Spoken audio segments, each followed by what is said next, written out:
Mister Randon, un risultato che insomma lascia un po' di ferite dopo una partita che sicuramente è stata una partita che i nostri ragazzi hanno voluto con la testa e con le gambe.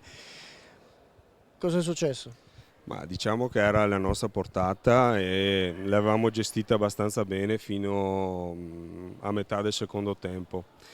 Forse un po' gli animi si sono un po' scaldati con qualche decisione che abbiamo perso un po' la quadra del gioco.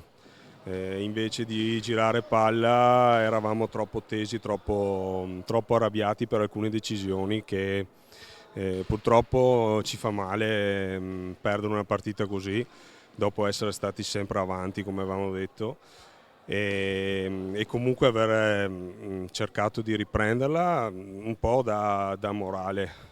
Sicuramente dobbiamo stare molto più attenti ad alcuni dettagli che hanno influito tanto e dovevamo magari quando eravamo in vantaggio gestire meglio e approfittare del gioco che avevamo, perché siamo arrivati in porta parecchie volte e lì forse bisognava un po' addormentare la partita con un qualche gol nostro.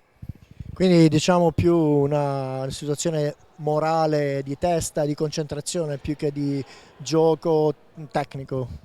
Sì, purtroppo la testa comanda sempre, anche sul gioco, quindi se non riusciamo a calmarci quando ci sono delle decisioni contro di noi e non andiamo in pista con la testa sul pezzo e sulla partita, sicuramente non rendiamo come dovremmo rendere.